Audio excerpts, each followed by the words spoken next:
bonsoir à toutes et à tous, bonsoir à tous nos frères et sœurs, amis, croyants, bonsoir et paix et joie encore une fois et bienvenue dans votre émission Chant à l'Éternel. Cet après-midi, j'ai le plaisir d'accueillir sur ce plateau Fabrice Bertrand Biagui, bien sûr un jeune artiste, chanteur catholique, membre de la paroisse Saint-François d'Assise de Kermassa. Je vais vous laisser se présenter. Fabrice, bonsoir. Bonsoir. Et bienvenue sur ce plateau de Chant à l'Éternel. Merci pour l'accueil, merci à la radio. Je vous remercie pour l'invitation avant tout.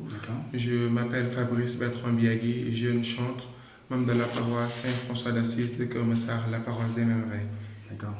Ok, Fabrice, on est là ce soir pour parler de Fabrice Biagui. Qui est Fabrice Biagui? Bon, aujourd'hui, je dirais, je suis juste un jeune chrétien simple, habitant de Kermassa.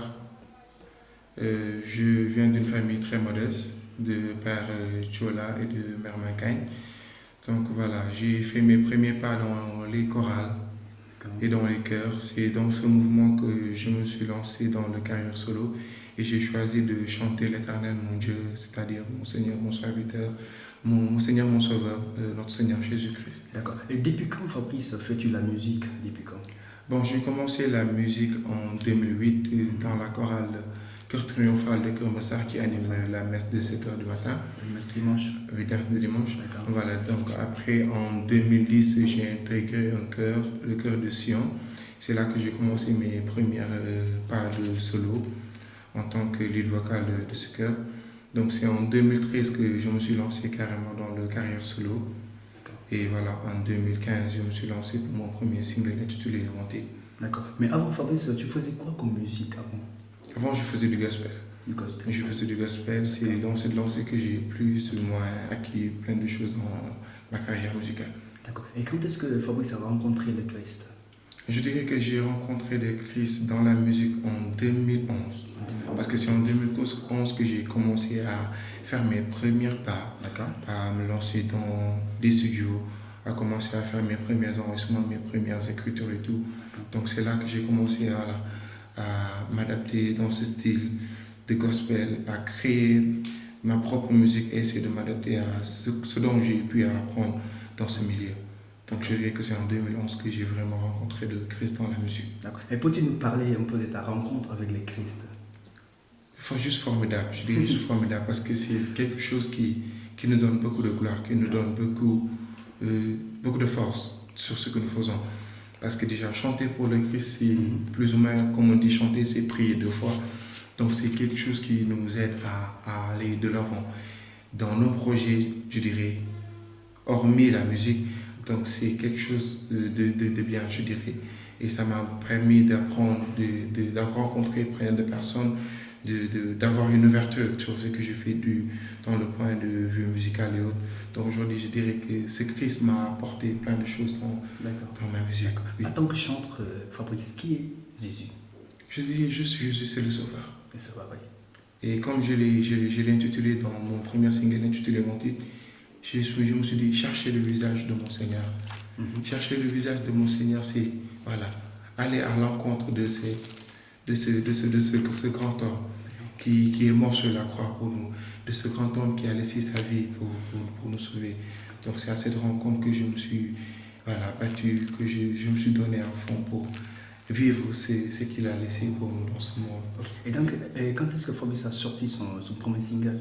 J'ai sorti mon premier single en septembre 2015, intitulé Wanted, chercher le visage de mon Seigneur. Donc c'est là que j'ai commencé à avoir une facette en face de ce que je faisais par rapport à mon public et autres. Ok. Fabrice a sorti un album de 11 titres, je ne me trompe pas, 10 plus bonus, ça fait 11 titres. L'album s'appelle Manguigno ou Yobante Layor. Mais pourquoi on a Manguigno ou Yobante Layor? Manguigno ou Yobante Layor, du leneen lu dul baatu Christ bi parce que lépp lu nekk ci musique bi moom moo ko. luñ ma dénk kase la tey ma fas yéene ko partagé mu doon ci man njiit doon ci man ku may gunge.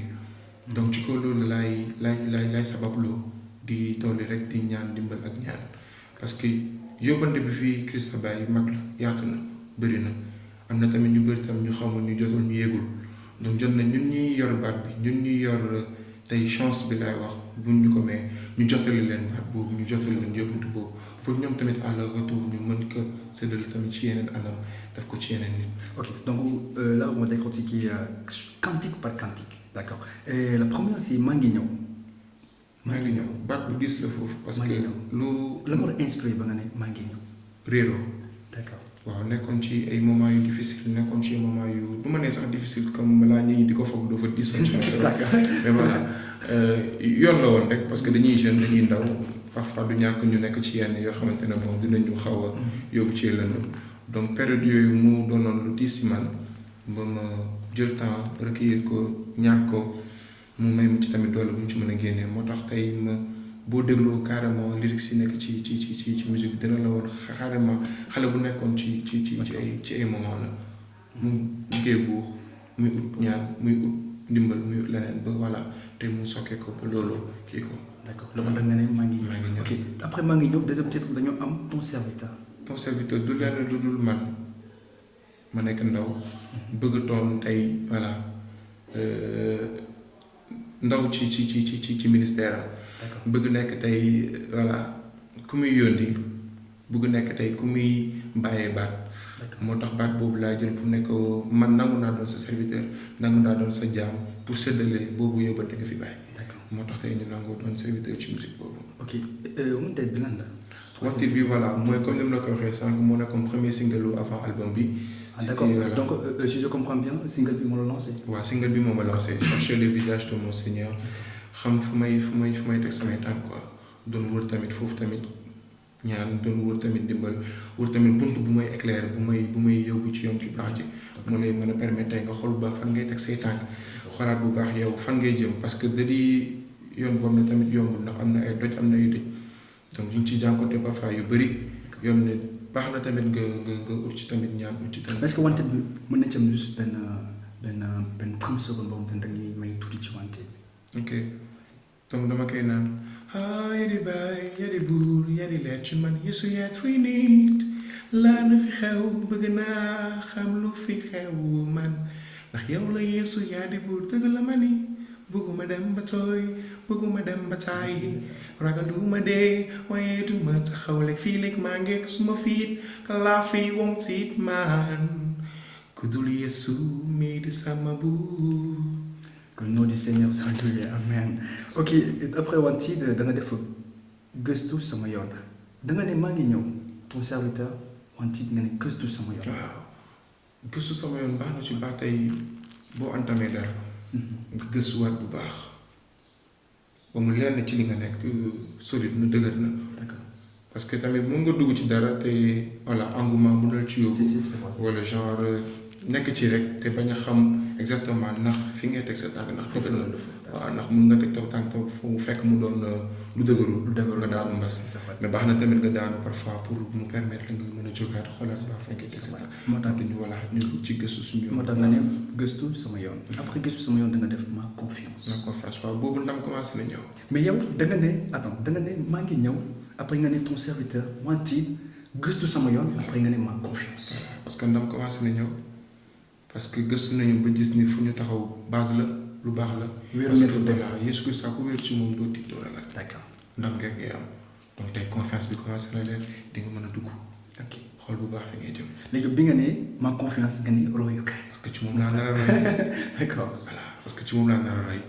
parce que duggul fenn fu mu jàppee confiance jàppee ndam ba tiitlu ci parce que suñu njiit la suñu ku ñu précédé la ci kaw suuf.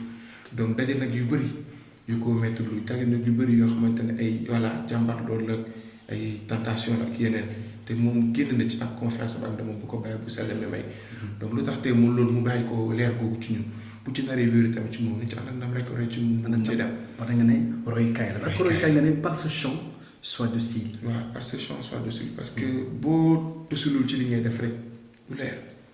parce que tey voilà baat la woy ji day génn am na ay xol yu muy atteindre am na ay xol tamit yu nga xam ne day dëgër balaa nga leen atteindre donc ñooñu il faut que ñu dalal leen il faut que mu yaatu ci ñoom te tey bul nooyul rek ñooñu dañu mën a atteindre message bi ngay lancé te il faut que tamit ngay ñaan parfois esprit saint bu ngeen la ci pour nga tey boo mënee am invocation boo mënee am temps de réaction invocation mën a wàcc leer boobu mën a peser ci ñoom voilà lépp mën a nooy. D'accord léegi bi nga ne par ce chant sois docile là tu as rendu grâce à Dieu ok après nga ne Linguère boo ne Linguère am na ñun ñëpp suñu xel ci comme ñuy dem. waaw man day tuuti seen liggéey. voilà lu tax nga ne Linguère lu tax nga gërëm ko. waaw tey mënoo def dara te doo gërëm sa yaay ndax moo la yóbbante moo fi nekk ñu muy metti moo tax tey nga voilà am tànk ci kaw suuf moo sëgg 9 mois yu metti ci yow te tamit lu yeesu daj la tamit ci moom tamit lu mu toog seetaan la parce que tey ku dem ba toog nangoo seetaan ñu jox la sas la lu rëy mooy ki nga xamante ne moom sax leeru ko woon ni moom la waaye bu ko Esprit Saint bi leeroo ba xamal ko ni yow la yaa ko nar a yendu yaa ko nar a diislu yaa ko nar a gunge mu dem ba gunge ko ci dernier moment yi nga xamante ne fa nga naroo toog seetaan sa doom ñu koy rey ci croix xam nga loolu lépp ay misaal la rek voilà donc tey kooku ndey jooju amul lenn loo xamante ne waroo ko def tey doo ko delloo njukkal. d'accord léegi yow suñu layoon tey kii la Vierge Marie kan mooy Mariama mu sell mooy ndey ki nangoo lépp ndax yàlla xam nga tey yombul ñu sas la loolu nga yenn ko tey bëri na ci ay jigéenam ni nga ko mën a jox na la mënuma ko waaye jéemul sax ut xel bu ñaar wala xalaat Esprit Saint doo ko leeroon na ko yóbbante gi yaa ko moom yow lañ ko yelloon yow la yàlla sant ko ñu jox la jël lépp muroo ko diislu ko léegi kooku yoon la ñu sànni ko ibaatam te la ko njukkal léegi yow danga tënk ci gëstu bi ñëw dem ci la Vierge Marie bi nga paree foofu yëpp nga ne yóbbante laa yar mais yóbbante bi kan la ko jox du kenn ku dul moom Yeesu Kirist mu sell mi parce que tey bëri nañu ñuy di woy ci ay kër ci ay chorale waaye tamit bëriwul ci ñi ci génn dëgg am na ñuy génn ci loo bi nekk ci temps yàlla gunge na ci waaye am na ñoom tamit dem nañu ba ci biir mu metti ñu bàyyi c'est pour te dire que c'est pas facile. Parfois c'est la patience aussi. Voilà. C'est une grâce. te dañ ci tegi parfois tamit yu bëri. yoo xamante ne dina parfois ñagasal yoon bi. c'est vrai mais voilà yóbbante gi boo ko yoree dafa war a diis yow ba nga yéeg ko parce que tey métti na ñu nga nekk ci événement di waat ak yéen di nga ci gis yu diis di nga ci gis mais boo jàppee ni sa mission la rek. yàlla dina ci gunge parce que moom moo ko yow dañ la dénk rek. jëlal nga dem teg. d'accord bi nga paree foofu yóbbante laa yor nga ne sama buur. waaw tënk lépp. su tawee ne sama buur. mooy yoon bu ñu jëlee maa ngi ñëw bu ñu egsi bu ci yóbbante. waaw ku ñu ko jox. sa buur moo la ko jox mais est-ce que mën nga ñu may tuuti ci sama buur.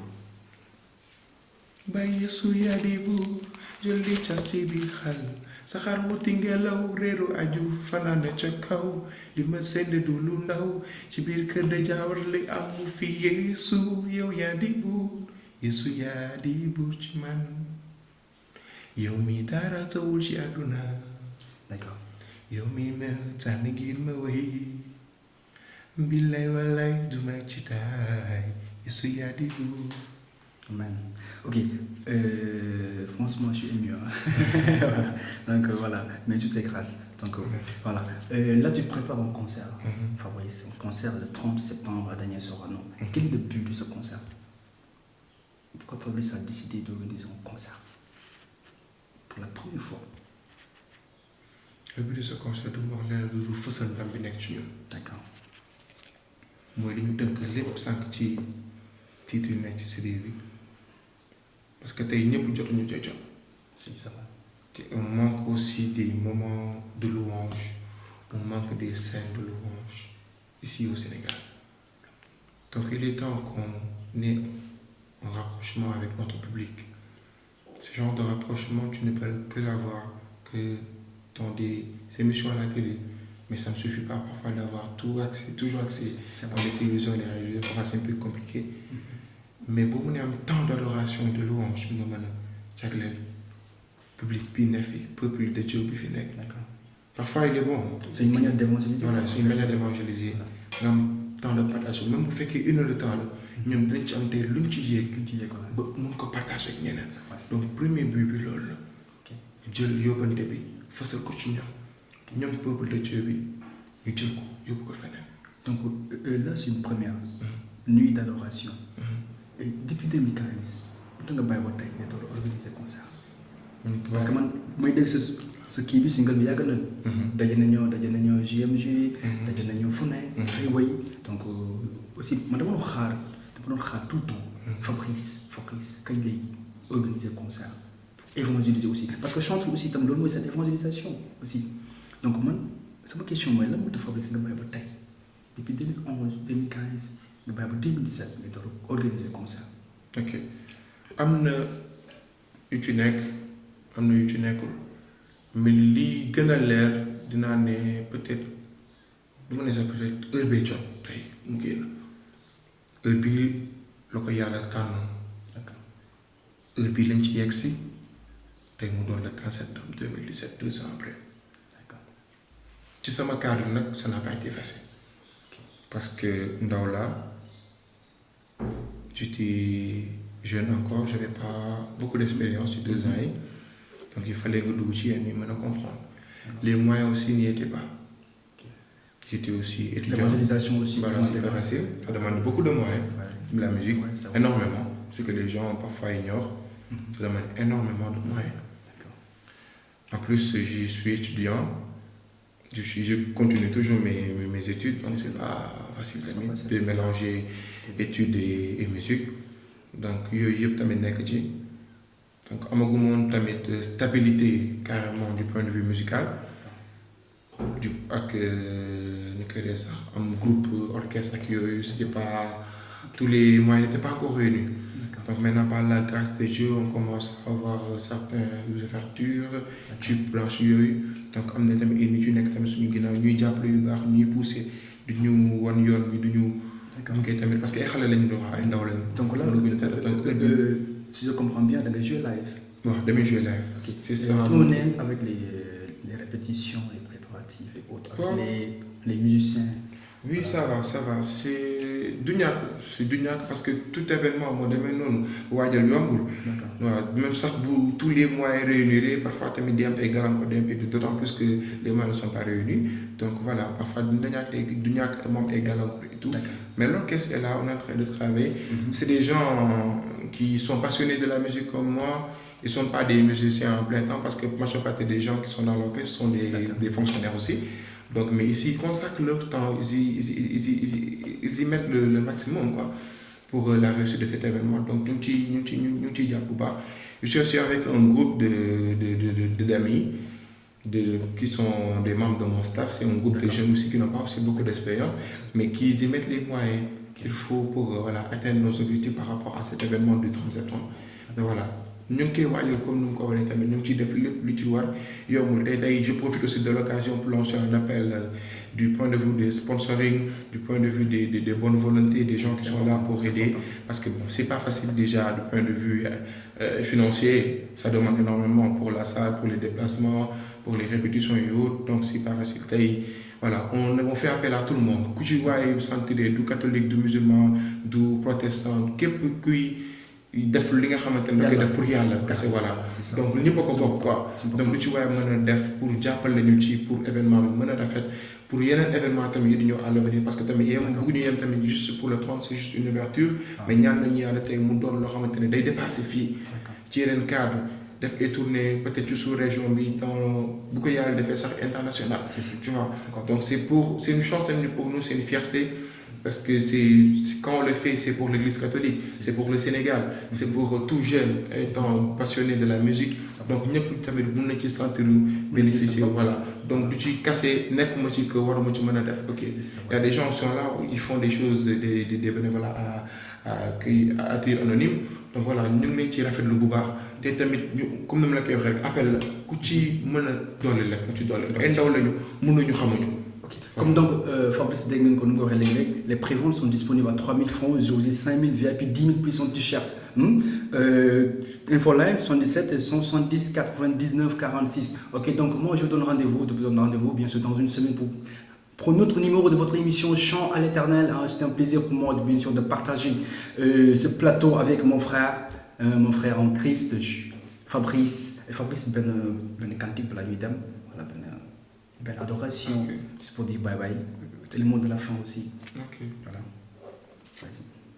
Dans la grande assemblée, j'annonce la bonne nouvelle, Seigneur délivre. Je ne me tairai pas, tu le sais bien. Seigneur, je ne garde pas secret de la délivrance que tu m'as accordée, mais je dis que tu es un bien sauveur. Devant la grande assemblée, j'annonce ta fidèle bonté, Seigneur. Devant la grande assemblée. Ok, donc voici l'album. L'album, ça coûte combien l'album? L'album c'est à 3000 francs. 3000 francs pour l'album. Hein. Ok, donc ça peut être l'occasion aussi pour le concert, pour lancer l'album, c'est bien. Ouais. Le concert c'est pour médiatiser carrément l'album Magaño Yobetelaya. Donc voilà, je vous donne rendez-vous le samedi 30 septembre au Théâtre National Daniel Sorano pour un concert de louanges. Donc venez nombreux soutenir votre ami, frère, voilà. Et nous avons un événement pour Magal. Ok, donc c'était votre émission Chant à l'Éternel. À la présentation, belles auditions à la caméra, Abdoulaye Seck. Au montage, bien sûr, Vincent Gomis. Et je vous donne rendez-vous prochainement. D'ici là, que le Seigneur vous bénisse et vous garde. Lui qui est Père, Fils et Esprit. Amen.